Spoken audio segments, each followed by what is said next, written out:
Yeah, I'm gonna like these. I'm going to like these. Wow, I didn't think that anything could beat these right here, but this is the new talk of the town, I'm telling you right now. What are some of my most used hand tools today? We're talking about it. This is going to be a very useful video for you guys. We've also got a special treat. I've got the 9-inch versions of my absolute favorite multi-pliers to ever exist. I haven't even made a cut on these.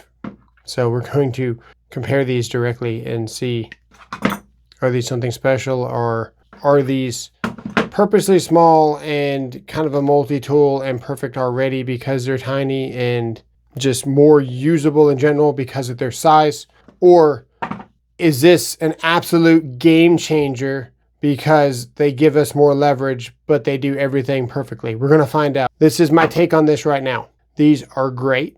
I really enjoy using them. If you're building pergolas, patios, small projects, going into an attic, kind of 1 or 2 connections here or there, these are absolutely amazing. Troubleshooting, things like that, absolutely amazing. When you're going to do remodels, new construction, hot work, which you shouldn't be doing hot work with these anyway, but let's be real here. I've got to recommend a full-size pair of Kleins because you get the leverage on older wires that you need to make a proper connection. That's just the way it is. We're going to be exploring all that, but we're also going to tell you some of my most used tools. And we're going to start with these Knipex here. And it's not actually these Knipex that you want to get your hands on.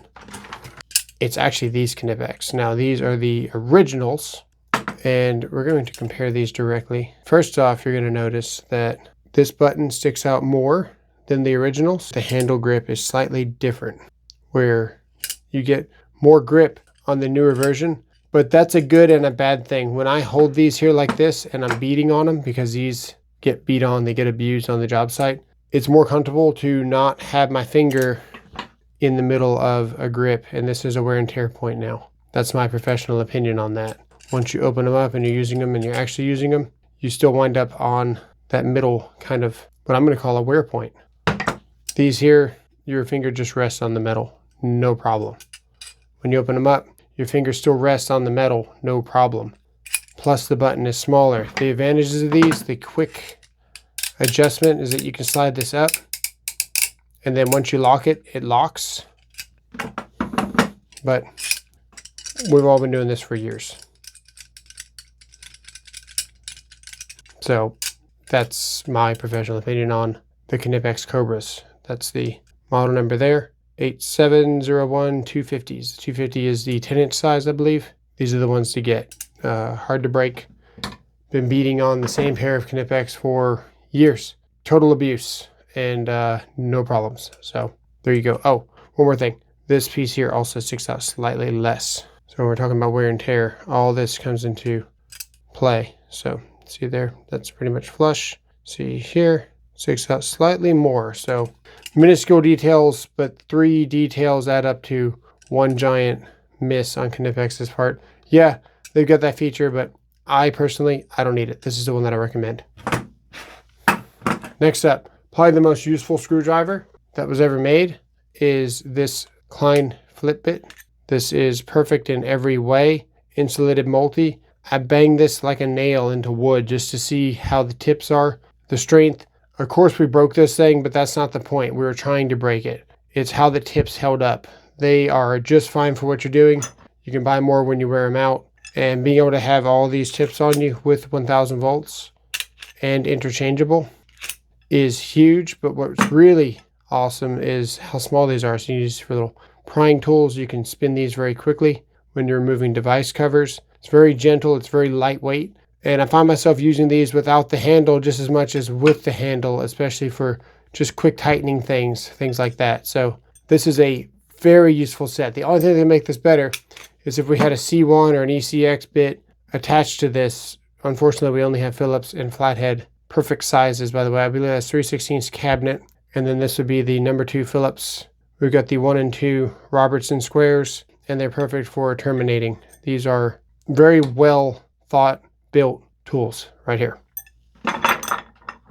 And you get that much screwdrivers, it fits in your pouch very nicely. We're going to be looking at options also on pouch setups. So did you guys ever think to use the pouch that comes with your Vito here as a pocket stuffer? After being in the field for years, construction, a big part of me still wants a pouch with storage. The small pouches are nice, but let's be honest, we can't use this pouch for storage. It's just a tool pouch. And it's a great tool pouch, but it's not a usable tool pouch when you're standing on a ladder with material in mind. So we're going to be looking at some options there. I've also got another pouch from Mellow Tough, which is a very affordable option that I'm hoping this will slide into as well. We're going to find out here pretty soon once we figure out what our most used tools are. So definitely your Kleins are some of your most used tools. Linesman, side cutters, whatever you want to call them. A lot of people seem to think that your diagonals are side cutters. The cutter's on the side here, so stop calling your diagonals side cutters. Those are diagonals. And if the grip was flannel, I would call them dikes. But for today, my grips are the Journeyman Series Blue. So they are just diagonals, no flannel here. All right, let's get into figuring out what's going on with these pliers now. Right off the bat, I feel a lot of weight in the front, which makes this good for beating. This is acceptable for beating, but not good for beating because the head weighs as much as the handles do. This, however, feels actually better than this does, which is crazy. My pliers, when I rock something, I make sure that it's useful in all ways. You have the actual fish tape puller. Milwaukee seems to think that that's a fish tape puller. That's a Teeth Buster Outer 5000. You're guaranteed to slip off your fish tape and hit yourself in the face. Don't be pulling fish tapes with that portion right there. We've got the crimper, the fish tape puller, and they are Klein 2000 series, so they can cut hard nails, ASCR, things like that. These are J215s. I don't know if they're 2000 series, so maybe not hardened for nails. I got to do some research on that. We've got 3 useful sizes on these, just like the 8s here. So we know we're going to have the most useful sizes, 14, 12, and 10. 14, 12, and 10 here. Now, let's see here. What do we have for differences? LS, J6. I'm trying to see, is that crimper any different? Is one insulated, is one not? It's definitely a different crimper. So it looks like a smaller, tighter squeeze there. That's more rounded over. We've got very useful sizes. We got the 8/32 and the 6/32 for the screw shears. When we look at how much we can cut as far as leverage is concerned, and we're looking at Romex, this is going to be the first cut out of these. Let's see what it sounds like. I don't want to cut too much. Okay, that's the noise there. Let's see what this one sounds like. Definitely higher pitch, so less leverage. That's usually what that means. Okay. Let's look at how much we can actually cut. So that's the bite there. We got plenty of real estate behind there. I think we have noticeably less. I'm going to have to go back and edit the video to find out how much more or less. Let me look at a pair of full-size Kleins here. Definitely have more, so let's see here. And then we get this one on here. Yeah, less, more, most. Nice. So you got a little bit of compromise there. Let's see how much compromise we're talking when it comes to making up joints. I like the fish tape pull on there, nice and long. Got a lot of real estate there. Interesting, actually. You know what? This is advertised as a fish tape puller. It is a flat there. But I'm going to tell you right now, because see the curve there, that's not a fish tape puller.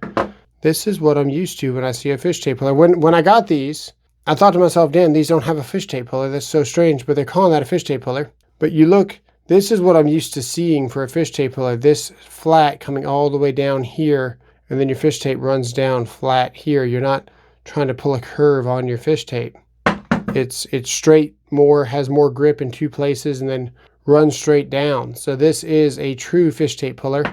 I'm going to have to look into what happened here, and I will keep you guys posted. Make sure to remind me in the comments below to keep you guys posted on WTF happened here. Also, I might reach out to Klein on that. Okay, cross hatching, yes. Let's see the difference there. Is there a difference?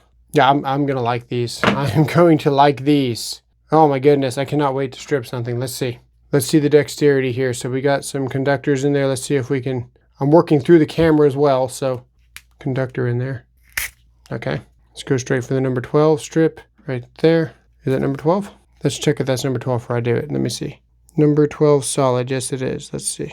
Oh, it strips like a dream. But is it? How good does it strip? Let's find out.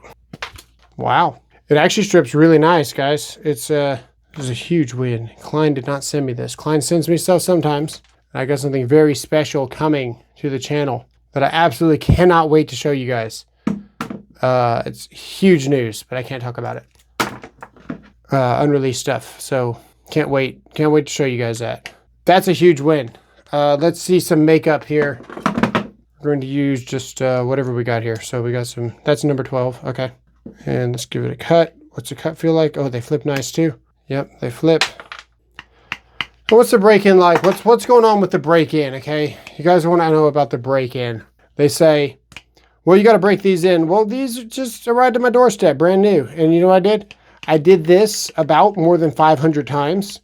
A little bit of oil came out. I wiped the oil off. And now they are still stiff, but they're not near as stiff. So the break-in's not so bad. I am not a fan of the non-break-in. I can tell you right now, they don't, well, actually, listen.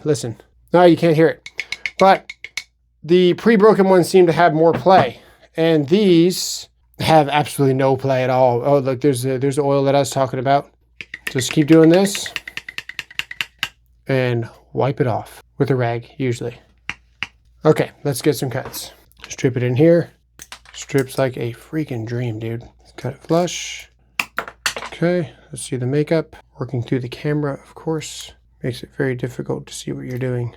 Depth perception and all. Oh, they have amazing leverage and dexterity. They have amazing leverage and dexterity and grip. Slipped off of there, looking through the camera. Let's see if we can add a pigtail to this.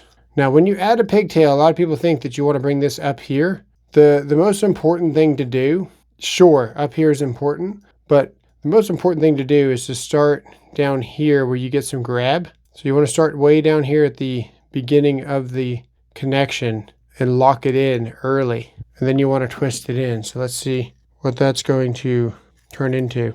You can also hold this here so it doesn't twist on you. We got one nice twist there, two nice twists. Just roll it in there, cut it flush. We certainly could have done a little bit better, but not too bad for looking.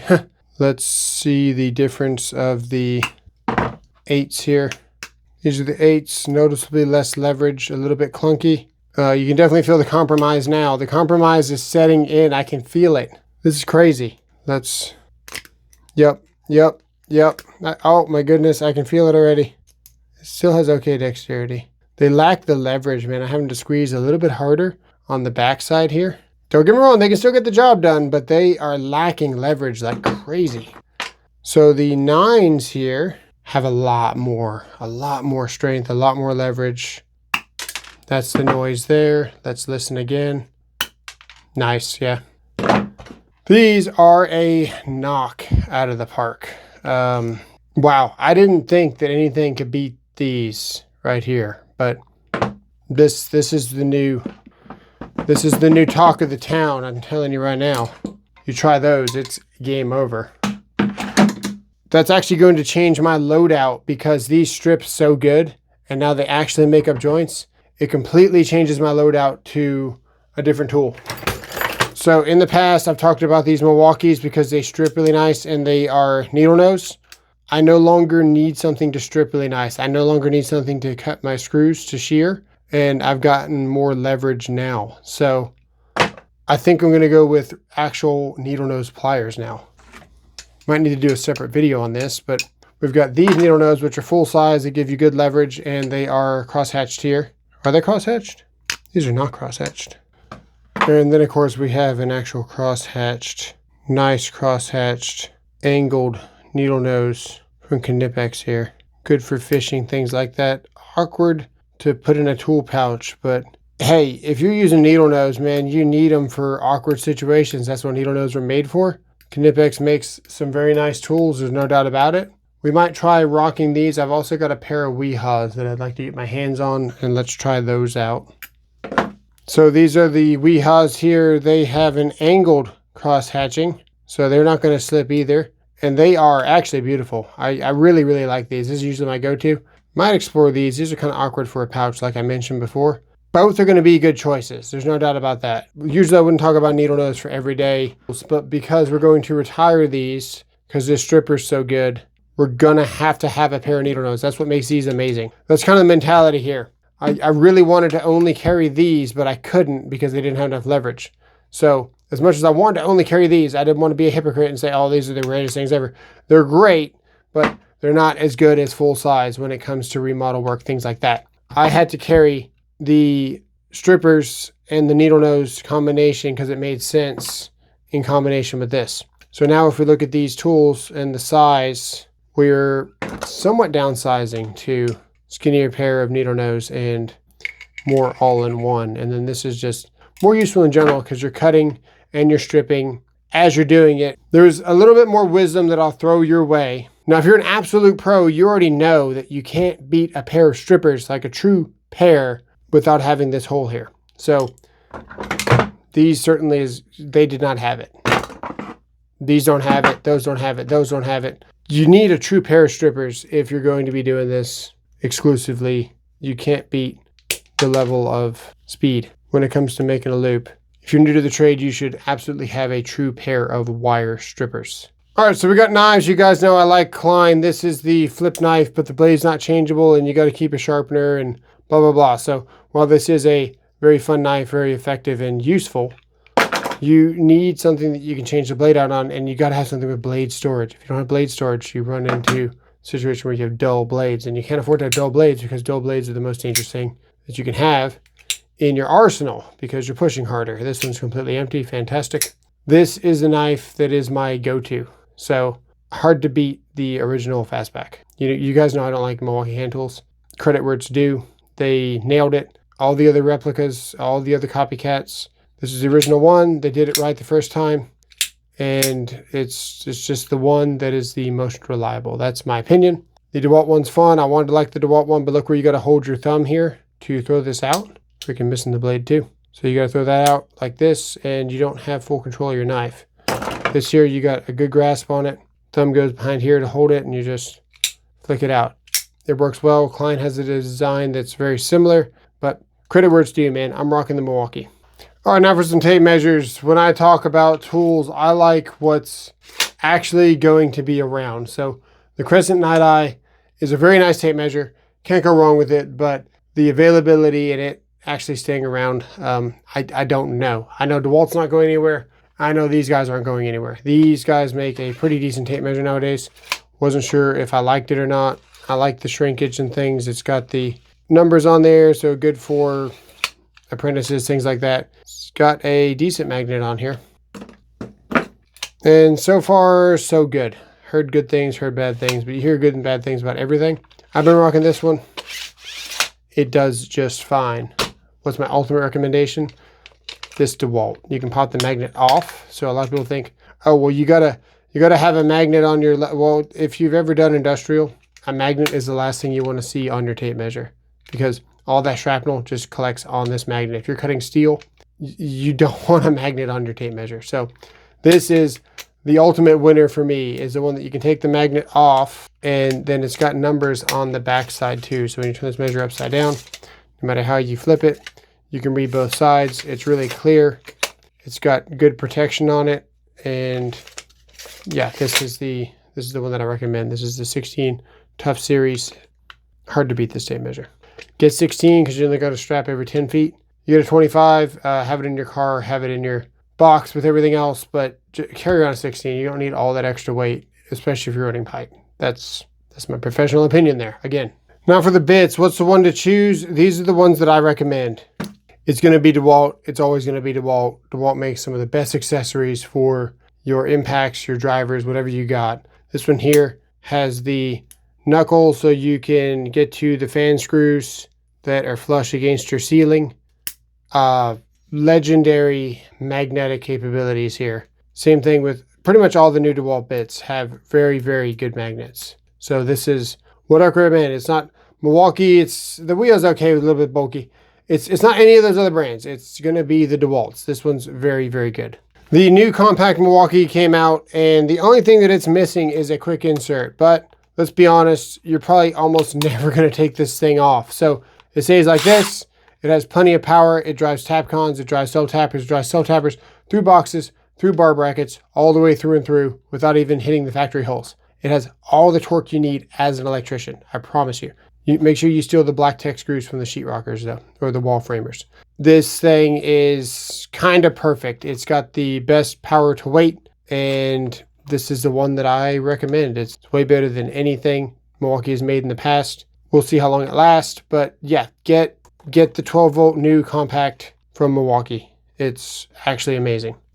Any plug tester will do. I happen to have a Klein one here. Also got a commercial electric one here. I like the Klein one. This actually doesn't have a GFCI on it. Okay.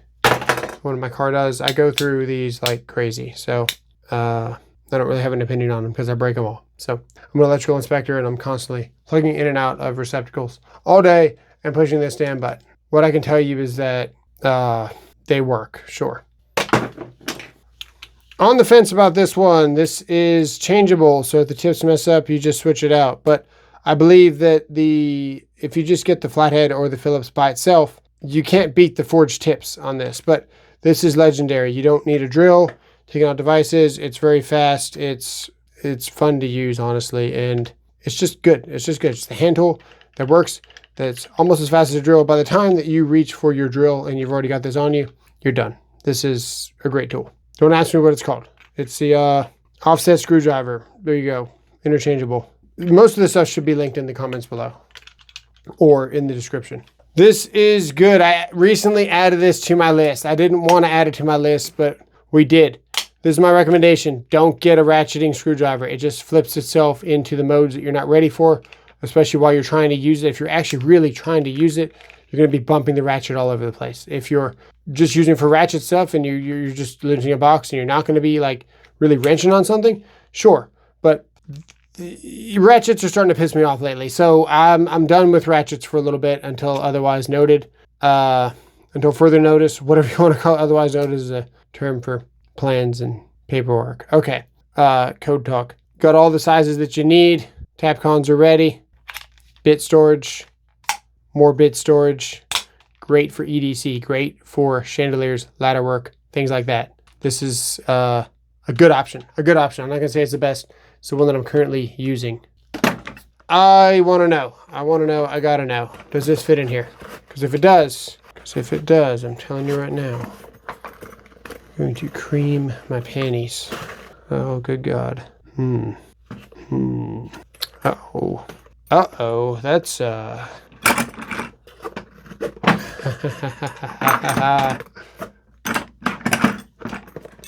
my goodness.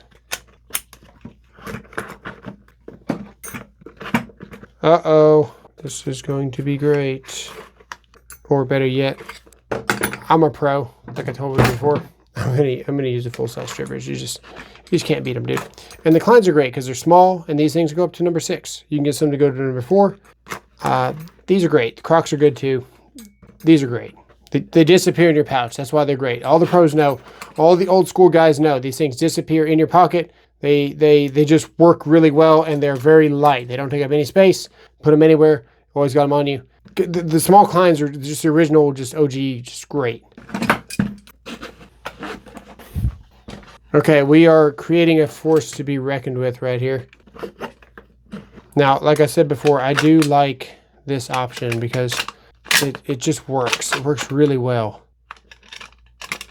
I'm going to throw the Klein on here for now.